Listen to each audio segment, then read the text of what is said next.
بسم اللہ الرحمن الرحیم۔ تمام تعریفیں اللہ کے لیے، درود اور سلام محمد و آل محمد کے لیے صلوات۔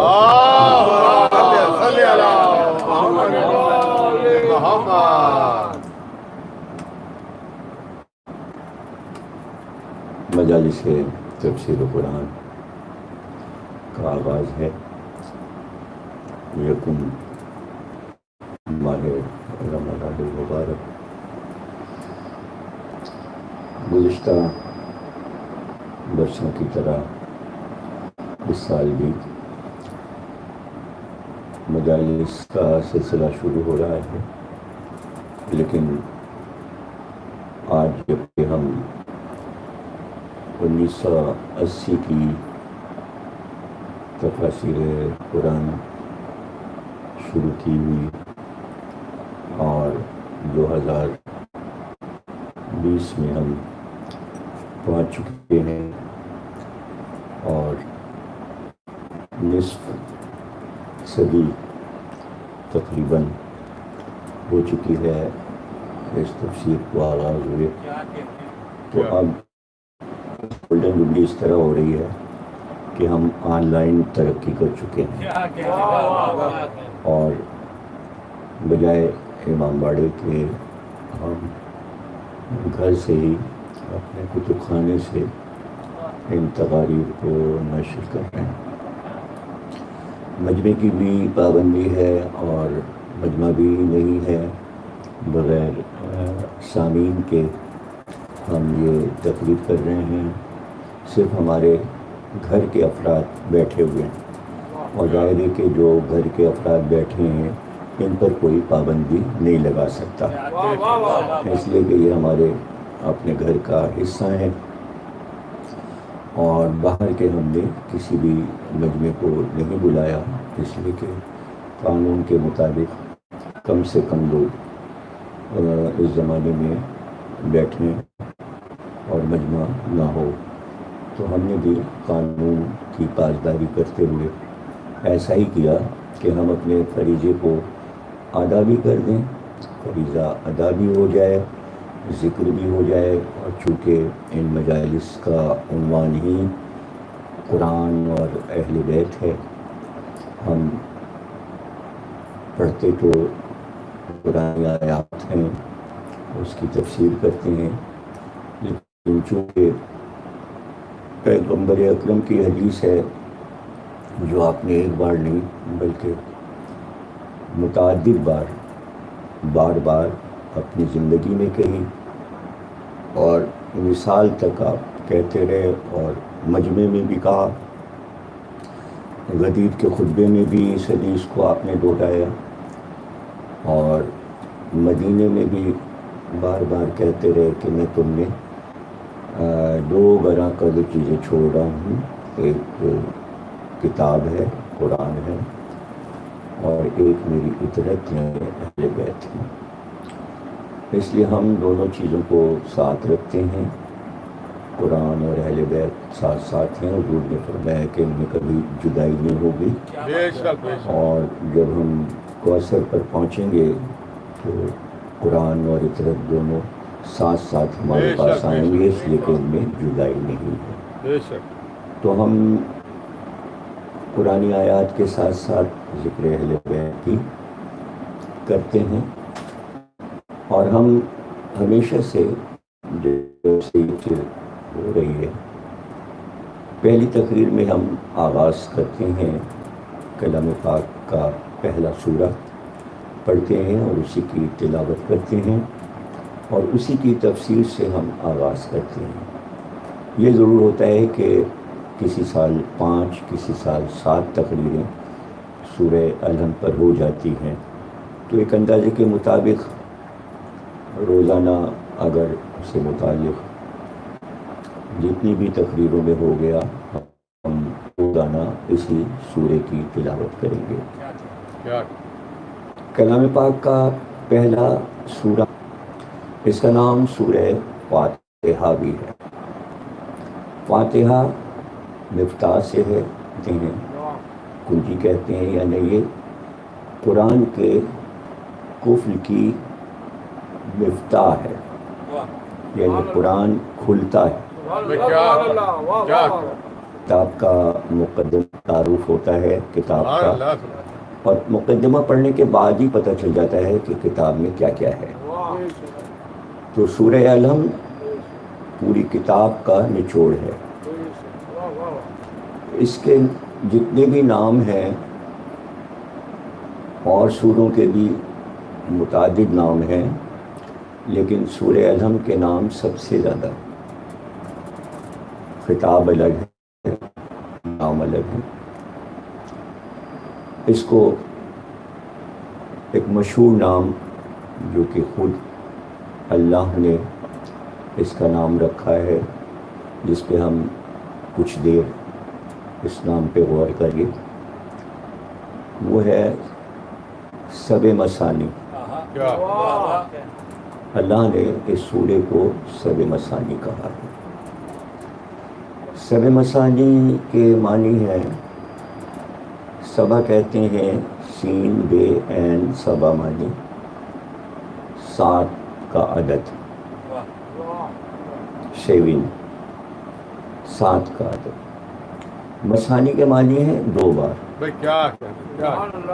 تو اللہ فرما رہا ہے کہ ہم نے اے حبیب آپ کو 7 چیزیں 2 بار دی۔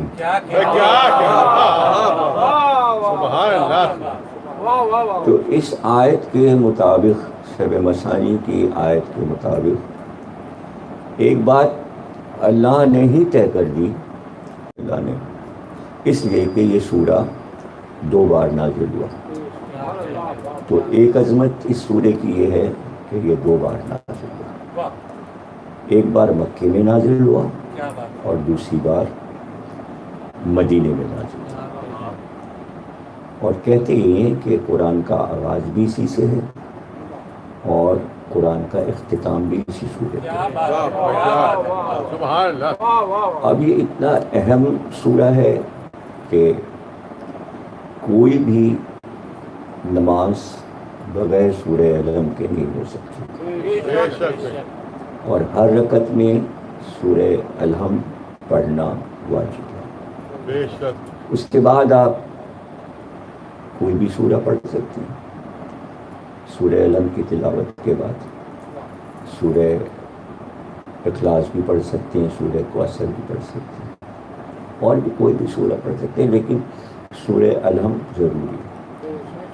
اب چونکہ فاتحہ اس کا نام ہے، اس لیے جب ہم کہتے ہیں کہ بھئی کسی کا فاتحہ ہوگا تو وہ سورے کا نام ہی ہے، اس لیے نظر کو، جو نظر سے چلا گیا اور اس کے ساتھ جا رہا ہے، وہ ثواب جا رہا ہے۔ اور کسی بھی مشکل کام کے وقت کہ جیسے کام نہ ہو پا رہا ہو، تو اگر سورہ الحم کی تلاوت کر لی جائے تو وہ کام آسان ہو جائے۔ بہت فضائل ہیں سورے کے، ہم تھوڑے تھوڑے فضائل سورے کے روزانہ شروع میں پیش کر دیں گے۔ 7 آیتیں جو سورہ الحم کی مقرر ہیں، اس میں طے شدہ یہ ہے کہ سورے میں 6 آیتیں ہیں، اور پہلی آیت بسم اللہ الرحمن الرحیم۔ تو اللہ نے خود ہی یہ بات طے کر دی، اس میں بحث کی ضرورت نہیں ہے کہ بسم اللہ الرحمن الرحیم ہر سورے کا حصہ ہے،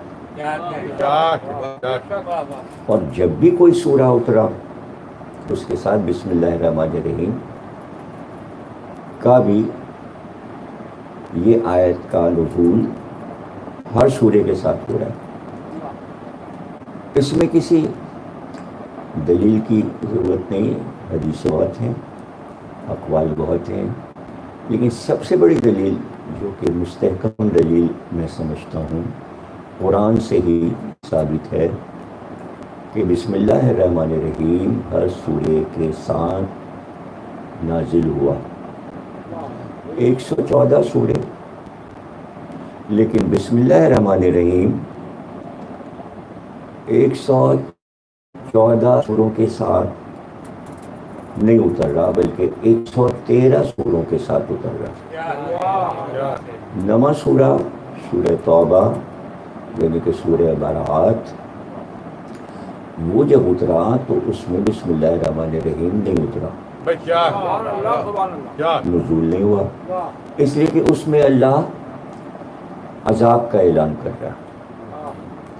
اللہ جلال میں ہے، اللہ ناراض ہے مشرکوں اور کافروں سے، اور غصہ کر رہا ہے مشرکوں اور کافروں پر۔ وہ مشرک، وہ کافر جو کعبے میں آیا کرتے تھے حج کرنے کے لیے، ان پہ عتاب کر رہا ہے، اس لیے بسم اللہ الرحمن الرحیم نازل نہیں ہو رہا۔ تو معنی بھی معلوم ہو گئے بسم اللہ الرحمن الرحیم کہ یہ رحمت کے لیے، یہ رحمت کے لیے۔ اگر اللہ جلال میں آ جائے تو پھر اس وقت وہ قہار ہے،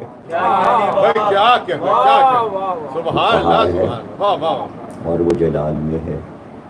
منع کر رہا ہے اس سورے میں کہ آج جو میں اعلان کر رہا ہوں تو خانہ کعبہ میں مشرک اور کافر قدم نہ رکھیں، اور جو ان کے رسومات ہیں جس طرح وہ جاہلانہ طریقے سے حج کرتے تھے سب بند کر دیا جائے، ان کے تمام طریقوں کو بند کر دیا جائے۔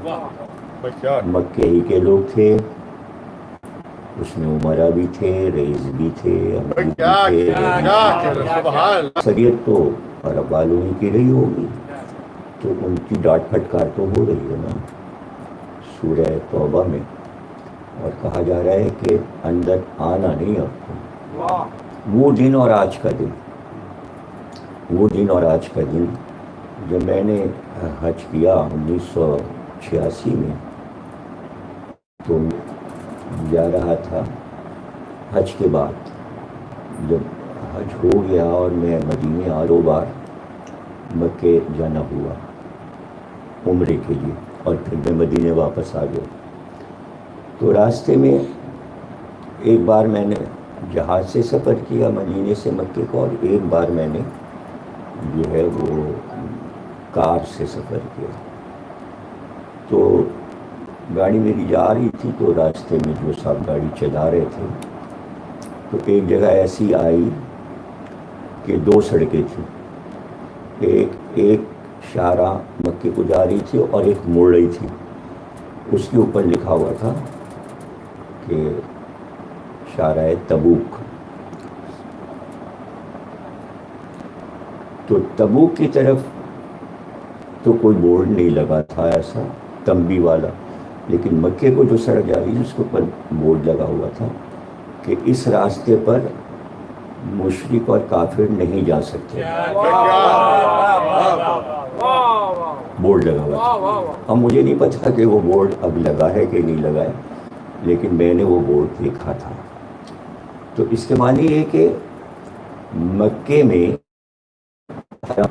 مشرک اور کافر نہیں جا سکتا، چونکہ حکم الہی آ چکا تھا سورہ توبہ کے نزول کے بعد سے، پھر بند کر دیا گیا کہ کافر اور مشرک حرم میں نہیں جا سکتے۔ تو یہ خیر چشم دید ہے، لیکن اس کے علاوہ بھی اگر آپ مثلاً پاکستان کی مسجدوں، شاہی مسجد لاہور کی میں نے دیکھی، لیکن مجھے نہیں یاد کہ وہاں ایسا کوئی بورڈ ہے، لیکن ہندوستان میں جتنی بھی قدیم آثار قدیمہ والی مسجدیں ہیں، شاہی مسجدیں ہیں، ان سب پہ حکومت کی طرف سے بورڈ لگا ہوا ہے اوقاف کا، اور اس بورڈ پہ دو باتیں لکھی ہوئی ہیں۔ ایک بات یہ لکھی ہوئی ہے کہ اگر مشرک اور کافر سیر کرنے آئے ہیں مسجد کی تو وہ اندر نہیں جا سکتے، اور دوسری بات یہ لکھی تھی کہ کوئی صحابی جوتے پہن کر مسجد میں نہ جائیں۔ تو اس کے معنی جو حرم کی شبیہ ہے اس میں بھی کافر اور مشرک داخل ہیں، اس لیے کہ سجدے کی جگہ جو ہے اللہ کے سجدے کی جگہ وہاں کافر اور مشرک نہیں جا سکتا. تو سورہ برات کی اہمیت کیا ہے کہ چونکہ منع کیا گیا ہے، کتنی اہم بات ہے. تو اللہ یہ بھی کہہ رہا ہے کہ میں یہاں پر رحمان و رحیم نہیں ہوں، میں نے یہاں بسم اللہ نہیں اتارا. اور رحیم کے ناواقف ہے تو وہ حیران ضرور ہوگا کہ دو نام ایک ساتھ اللہ ایک ہی آیات میں اپنے کیوں دوہرا رہا ہے. یہ بھی کہہ رہا ہے میں رحمان ہوں اور یہ بھی کہہ رہا ہے میں رحیم ہوں. تو یہ جاننا ضروری ہے کہ رحمان کیوں ہے اور کس پر ہے، اور اگر رحیم ہے تو کیوں ہے رحیم اور کس پر ہے رحیم. تو یہ مختصر سا میں نے کرنا. الحمدللہ رب العالمین پہلی آیت، یعنی بسم اللہ پہلی آیت اور اس کے بعد سورے کی دوسری آیت سامنے آئی. اب یہ شروع ہو رہی ہے الف لام سے. الف لام تاکید بھی ہے، اور الف لام کسی لفظ میں اگر آ جائے تو اس کے معنی جیسا کہ میں کہتا ہوں کہ ساری تعریفیں اللہ کے لیے، یعنی کل. ال کے معنی ظاہر ہے کسی بھی زبان کا لفظ دوسری زبان میں سمجھانا. کہا یہ گیا ہے کہ خالص ترجمہ تو نہیں ہو سکتا. انگریزی میں آپ اردو کا ترجمہ کریں، عبرانی کا ترجمہ اردو میں کریں، یا فرینچ کا جرمن کا ترجمہ اردو میں کریں، تو لفظ بہ لفظ ترجمہ نہیں ہو سکتا، لیکن مفہوم سمجھایا جا سکتا. ال کے معنی یہ کہ جہاں بھی تعریف ہو رہی ہے وہ ہے اللہ کی تعریف. ایک بات تو یہ ہے. دوسرے ال کے معنی یہ ہے کہ کسی برے کی تعریف اگر آپ کرنا لگے تو وہ حمد نہیں ہوگی، وہ ظلم ہوگا. جب صفات اس میں ہے ہی نہیں، آپ نے بیان کیا تو وہ ثنا نہیں ہے. تو مفسرین نے کہا کہ حمد کے معنی ہے ثنائے جمیل، خوبصورت ترین تعریف کو حمد کہتے ہیں. اور اللہ کہہ رہا ہے کہو یہ بات کہ تمام تعریفیں میرے لیے. اور کیا صفت؟ وہ یہ ہے کہ میں عالمین کا رب ہوں. عالم کا نہیں، عالمین کا رب. تو اب یہ بھی پتہ چلنا چاہیے کہ عالمین کیا ہے. عالمین یعنی کہ ربوبیت سے کائنات کی کوئی جگہ خالی نہیں ہے. جہاں جہاں کائنات ہے وہاں وہاں اس کائنات کا مالک الحمدللہ. اب اس میں حمد ال پہ گفتگو ہوگی، حمد پہ گفتگو ہوگی، پھر ہم اللہ پہ گفتگو کریں گے کہ یہ لفظ کہاں سے آیا، یہ لفظ کب خلق ہوا. اللہ نے ہی بھی یہی لفظ استعمال کیا، اور عرب ناواقف نہیں تھے لفظ اللہ سے، اس لیے عرب کی پرانی شاعری میں لفظ اللہ موجود ہے. اور یہ کہا گیا کہ الہ سے مشتق ہے.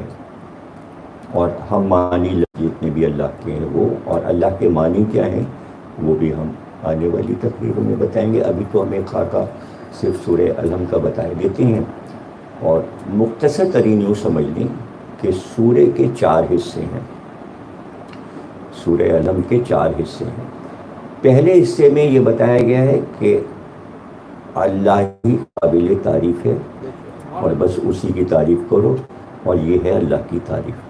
تو پہلے حصے میں اللہ کی تعریف ہے. دوسرا حصہ کیا ہے؟ دوسرے حصے میں اللہ نے یہ کہا ہے کہ عبادت صرف اللہ کی ہوگی اور کسی کی نہیں. صاف صاف بات اس نے بتا دی کہ عبادت میں ہوں، عبادت صرف میری ہوگی. اور اس کے ساتھ ہی اللہ نے یہ بھی کہہ دیا کہ بھائی مدد صرف اللہ سے مانگو.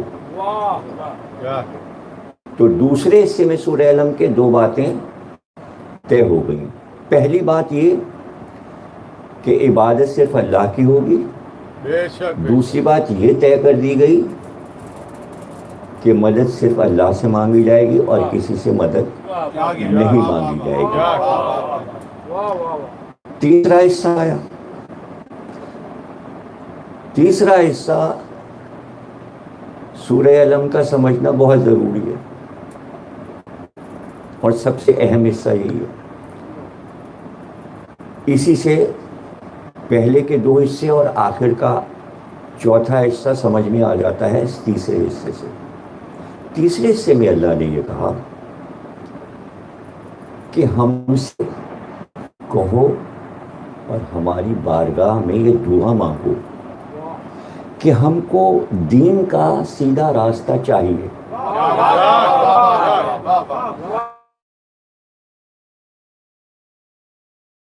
اس نے کہا کہ مدد کسی سے نہیں مانگنی ہے، تو اب ہم سے مدد مانگو کہ ہمیں سیدھا راستہ چاہیے،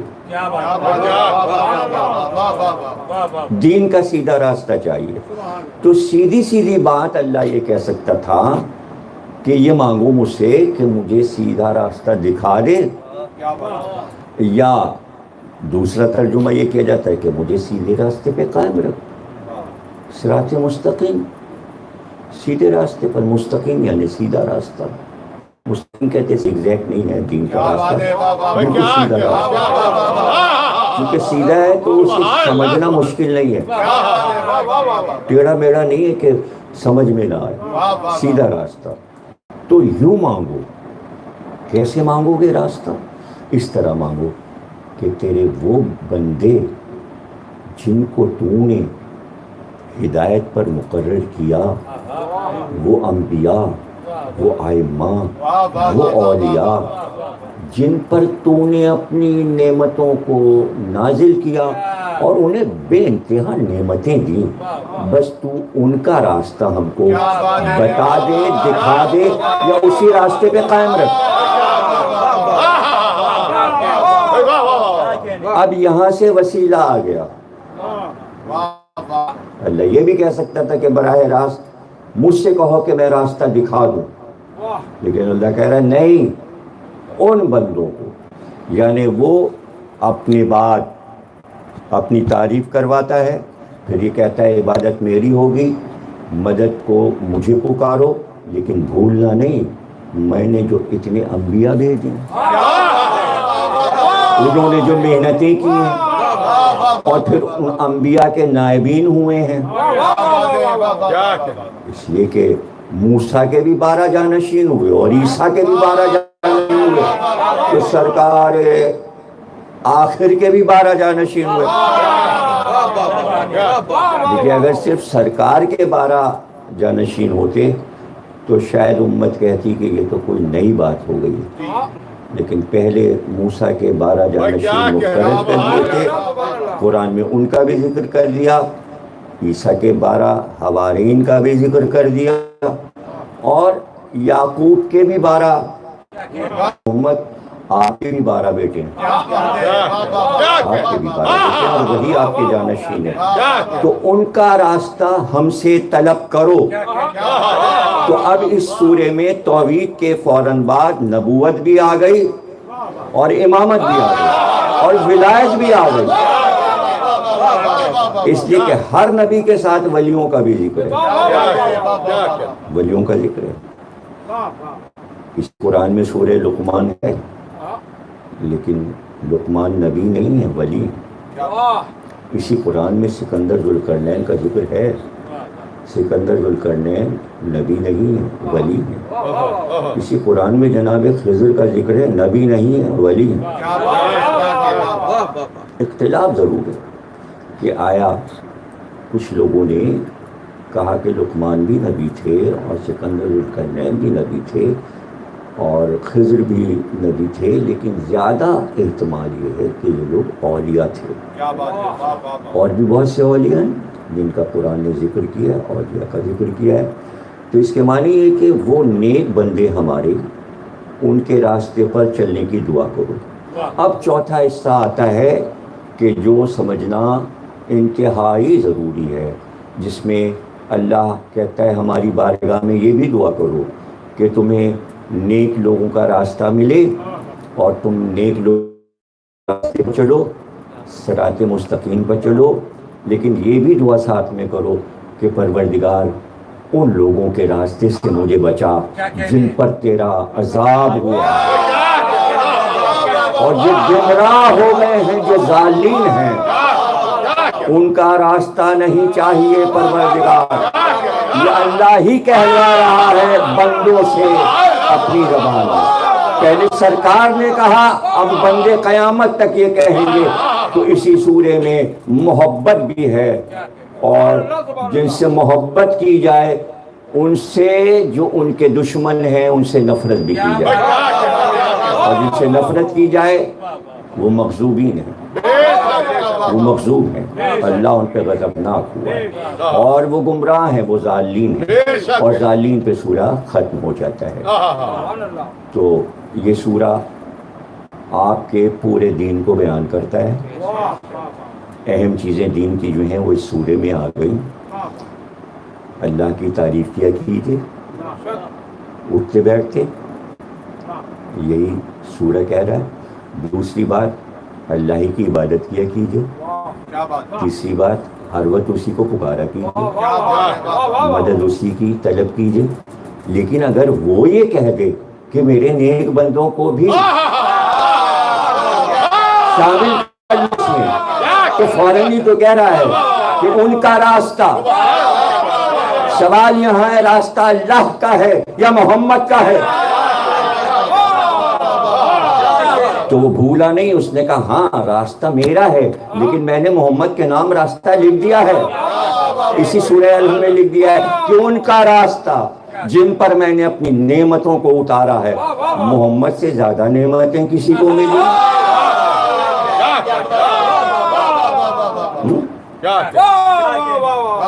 غدیر خم میں اتممت علیکم ختم ہو گئی نعمتیں، تمام کر دی ہم نے نعمتیں۔ اکملت لکم دینکم واتممت علیکم نعمتی، آج دین کو کامل کیا اور نعمتوں کو تمام کیا۔ تو آخری نعمت کیا تھی جس پر تمامی ہو رہی ہے؟ کیا ہے وہ ولایت علی ہے جس پر نعمتوں کا خاتمہ ہو رہا ہے۔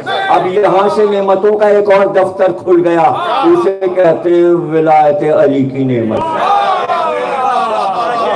ہم آپ کے لیے دعا کرتے ہیں، انشاءاللہ ہم کل کی تقریر یہیں سے شروع کریں گے، سورہ علم کی تفسیر سے، باق محمد اور آل محمد۔ سب سے پہلی دعا تو ہم یہی کریں گے کہ ہمارے ملک کو اس خطرناک بیماری سے محفوظ فرما، اور وہ تمام محکمے کے جو تمام عوام کی خدمات بجا لا رہے ہیں، جیسے کہ پولیس ہے، ہماری پاک فوج ہے، آرمی ہے، تمام نوجوان مصروف کار ہیں، ڈاکٹرز جو ہاسپٹل میں مصروف ہیں اور مریضوں کی دیکھ بھال کر رہے ہیں، ڈاکٹروں کے ساتھ جو عملہ ہے ہاسپٹل کا جو مریضوں کو دیکھ رہا ہے، جو لوگ مدد کر رہے ہیں اس بیماری میں، غریبوں کی، مریضوں کی، اور ان لوگوں کی بھی کہ جو غریب تو نہیں ہیں لیکن حالات کے پیش نظر تمام چیزیں بند ہیں، تو ان کی بھی ہیلپ کی جا رہی ہے۔ اللہ اور توفیق دے کہ وہ امداد کریں، چونکہ تقریر آن لائن سنی جا رہی ہے، جہاں جہاں آپ سن رہے ہیں تمام دعا کریں۔ یوں تو پوری دنیا ہی مبتلا ہے، اور ہم ہر جگہ کے مومنین کے لیے دعا کریں گے انشاءاللہ کہ وہ ان تمام چیزوں سے، نوستوں سے، نوستیں ان سے دور رہیں، مومنین سے، اور اس ملک میں بھی خاتمہ ہو، سے محفوظ ہو، انہیں محفوظ رکھے، اور جو نہ رہے اس دنیا میں عام اموات میں بھی جو چلے گئے، اللہ ان کی مغفرت فرمائے، ان کے درجات کو بلند کرے، جلد از جلد ہمارا ملک کھل جائے، شاہراہیں کھل جائیں، کارخانے کھل جائیں، بحق محمد اور آل محمد۔ پروردگار بحق محمد اور آل محمد، سب سے بڑی دعا یہی ہے کہ جنت البقیع کو اللہ تعمیر فرمائے اور روضہ جناب سیدہ کو تعمیر فرمائے، اور سب سے آخری دعا جو ہم کرتے ہیں وہ یہی کہ جلد از جلد رسول اللہ کے اس فرزند کو پروردگار دنیا میں بھیج جسے آج ہم امام مہدی کرتے ہیں، اور جس کے لیے اللہ نے وعدہ کیا ہے کہ جب وہ آئے گا تو دنیا کو عدل و انصاف سے بھر دیا جائے گا، اور پوری دنیا ان کا انتظار کر رہی ہے اور ان کی محبت میں ڈوبی ہوئی ہے، ہر مذہب ان کا انتظار کر رہا ہے۔ جلد جلد اس امام مہدی کا ظہور ہو زمانہ میں، تاکہ یہ تمام مصیبتیں انسانوں کی ختم ہو جائیں۔ ایک سورہ فاتحہ آپ حضرات تمام مومنین کے لیے پڑھ دیجیے، اور ایک بار سورہ فاتحہ میرے مرحوم بھائی سید محسن اختر نقوی سید ظہیر حسن